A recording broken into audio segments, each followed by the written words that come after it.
My name's Daniel. I'm 41, work as a project manager in Atlanta, and I've been married to Claire for 12 years. No kids. Not because we couldn't, but because she wasn't ready. That was her line every year. At first, I respected it. I told myself she needed more time, more freedom, maybe more stability. But deep down, I think she just didn't want to build a life with me. You don't realize when the shift happens. There's never a calendar date where you can say, this is the day my wife stopped being my wife. It's slower than that. A cold draft creeping under the door until one day the whole house feels freezing. Claire used to laugh at my dumb impressions, used to squeeze my hand under the table when we had dinner with friends, used to call me her rock. Now, the only time I hear from her is when a bill needs paying or when she's irritated the trash hasn't been taken out yet. I'll give you an example. Last Tuesday, I got home late from work. Traffic was brutal. My boss was writing me about a deadline, and I hadn't eaten all day. I walked in with a bag of takeout, her favorite Thai food, by the way. Pad CEW with extra broccoli, just the way she likes it. I set it on the counter, smiling, thinking maybe this would brighten her evening. She glanced at the bag, rolled her eyes, and said, "You could have at least asked if I wanted sushi instead." No thank you. No smile. Just that. I sat down in silence and ate my noodles while she scrolled on her phone. Every few minutes, her screen lit up with notifications, and she'd tilted away, like I was some stranger at Starbucks trying to peek. That's when it hit me. I wasn't her partner anymore. I was a body-occupying space, covering half the mortgage, running errands, fixing leaky faucets. Her exact words came a few nights later. We were in the living room. I'd suggested we watch a movie, something we hadn't done together in weeks. She sighed, set her phone down, and said, "Daniel, why do you keep trying? We don't do that anymore. You're not my husband, not really. You're just a roommate I happen to share a house with." Roommate. The word landed like a brick in my chest. Not because it was loud. No, Claire didn't raise her voice. She said it flat, casual, like she was stating the weather. But the casualness was worse than shouting. It meant she meant it. I stared at her for a long second, waiting for the smirk, the "I'm kidding," the playful nudge. None came. She just looked back at her phone and unlocked it again. I went upstairs that night without another word.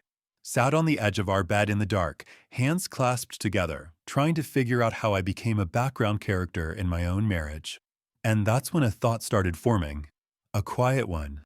Not anger, not revenge. Just clarity. If Claire saw me as a roommate, maybe it was time I started acting like one. The next morning, I woke up before her. Usually, I'd make coffee for both of us, leave her cup the way she liked it, 2 sugars, splash of almond milk. But that day, I brewed just one. Mine. She wandered into the kitchen 20 minutes later, hair tied up, wearing the same sweatshirt she wore 3 nights in a row. She glanced at the counter and frowned. "No coffee." I shrugged. Didn't know if roommates make coffee for each other. She froze for half a second, then brushed it off, grabbing a bottle of water instead. That was the beginning. I didn't slam doors. I didn't start fights. I just stopped showing up in all the ways I used to. When she asked if I wanted to pick out dinner together, I said, roommates usually just handle their own meals. When she needed help moving the patio furniture, I said, I'd love to, but roommates usually keep their own responsibilities. When she dropped hints about me fixing the broken cabinet hinge, I left it untouched. At first, she laughed it off like I was being petty. "Oh, come on, Daniel, don't start this game." But I wasn't playing a game. I was finally listening to her words, not my hope. You'd be surprised how fast the atmosphere in a house changes when the man stops filling the silence. I'd come home, cook my own food, eat at the table alone, wash my single plate, and head upstairs without a word. She'd linger in the kitchen like she was waiting for me to crack, waiting for me to start small talk or ask about her day. I never did. One night, she stood in the doorway of my office while I was paying bills. "So this is it now?" she asked. "What do you mean?" "You ignoring me, pretending I don't exist." I looked up at her, calm. "I'm not pretending anything, Claire. I'm just living like a roommate." Her face twisted, but she had nothing to say. She left the room without another word. That's when I realized something. The less attention I gave, the more unsettled she became. Because for years, she got used to me carrying the weight. The planning, the affection, the forgiveness. When she pushed me away, I pulled harder. When she mocked, I smiled through it. When she got cold, I tried to warm things up. Now, nothing. And nothing was louder than any argument we'd ever had. 2 weeks went by like this. By then, I had shifted my whole routine. Hit the gym after work instead of rushing home. Reconnected with old friends she never liked me spending time with. Signed up for a weekend hiking trip I'd put off for years because she didn't like the outdoors. She noticed. Oh, she noticed. One Saturday morning, as I was lacing up my boots to leave for the hike, she asked, "Since when do you go hiking?" "Since now," I said simply. "With who?" "Friends." "Which friends?" "Does it matter?" The look on her face told me everything. She wasn't used to not being in control. She wasn't used to me living like a man who didn't orbit around her mood. But here's the thing, I wasn't doing it to make her jealous. I wasn't doing it to win her back. I was doing it because, for the first time in years, I felt like myself again. What I didn't know then was that this shift, the silence, the distance, was setting up something bigger. Because the real twist wasn't just about me pulling away. It was about what she would reveal when she finally realized she was losing me. And that reveal would change everything. By week 3, the house felt different. Not just quieter, tenser. Claire started hovering more. She'd wander into whatever room I was in, pretending to look for something. She'd ask me little questions she hadn't bothered with in years. "How was your day? What did you eat for lunch? Want to watch something later?" I kept my answers short, polite, but detached. "Fine. Sandwich. Not tonight." It was like she didn't know what to do with this version of me, the one who wasn't begging, wasn't chasing, wasn't bending over backward to hold together something that already felt broken. Then came the first real crack. One evening, I came home from work and found dinner on the table. Actual dinner, pasta, salad, wine, the whole setup. She was dressed nicer than usual, hair done, a little makeup. "I thought we could eat together," she said, trying to sound casual. I sat down, picked up my fork, and ate. The food was good, but it didn't feel like a gift. It felt like strategy. Like she was trying to bait me back into orbit. Halfway through, she leaned on her hand and asked, "So, is this how it's going to be? You pretending you don't care about me anymore?" I put my fork down, looked her straight in the eyes, and said, "You're the one who said I was just a roommate. I'm just living up to the role you gave me." Her face dropped. She looked away, blinking fast. For the first time, she didn't have a comeback. But the thing about silence, it rattles people. The next week, she tried harder. She bought me new shirts from a store she used to say was too expensive. She texted me during the day, little things like, "Hope your meeting goes well." She even reached for my hand when we walked through the grocery store. To anyone else, it might have looked like love coming back to life. But to me, it looked like fear. Fear of losing the man she thought she could take for granted forever. And the irony? The more she tried, the more I pulled back, not out of spite, but out of clarity. Because if love only shows up when it feels threatened, it's not love. It's desperation. Then came the night that changed everything. I was in my office finishing some paperwork when I heard her on the phone downstairs. She must have thought I was still at the gym because she wasn't whispering. Her voice was sharp, urgent. "No, listen, he's different.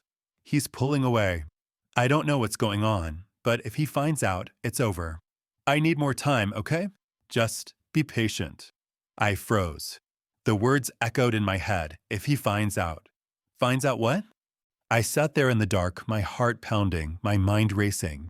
All the little signs, the phone flipped face down, the late nights out, the sudden shift in her behavior, they all rushed back like puzzle pieces finally snapping together.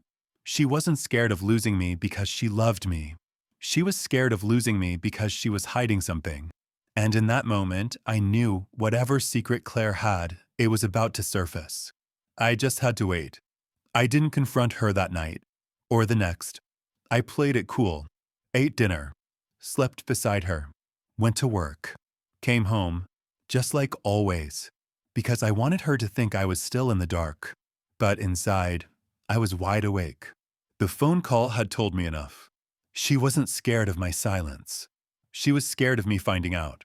And if there's one thing I've learned, it's that people hiding secrets eventually trip over their own lies. It only took 3 days. That Friday, she said she was heading out for a late work event. She'd said it before, dozens of times. Usually, I'd nod and let it slide. But this time, I waited until she left, then grabbed my keys and followed. I didn't even have to try hard. She wasn't careful. She drove across town, pulled into a small Italian restaurant, not the kind you go to for work. And I watched as a man, tall, dark jacket, walked up to her car and leaned in to kiss her. Right there in the parking lot. No hesitation. No shame. And suddenly, all the late nights, the distance, the roommate comment, it all clicked. She hadn't just stopped loving me. She had already replaced me. I didn't barge in, didn't shout, didn't make a scene. That's not who I am. Instead, I drove home. Calm, silent, but more certain than I'd ever been. When she returned hours later, I was sitting at the kitchen table, a duffel bag by the door, my laptop open, papers neatly stacked. She froze. What's this? I looked up at her steady. It's me moving out. Roommates don't stay forever, Claire. They come, they go. Her face went pale. Daniel, wait. It's not what you think. I raised a hand. Don't. I heard you on the phone. I saw you tonight. You made your choice. And now I'm making mine. She stammered something, an excuse, a plea I don't even know. Because I wasn't listening anymore. I stood, grabbed my bag, and walked to the door. Before leaving, I turned back one last time. You told me I was just a roommate. Remember that, Claire. Because starting tomorrow, that's all I'll ever be to you, the name on a lease you'll never see again. And with that, I was gone. No yelling, no begging, no second chances. Just silence, the same silence she'd given me for years, finally returned. And I'll tell you this, that silence was louder than any goodbye,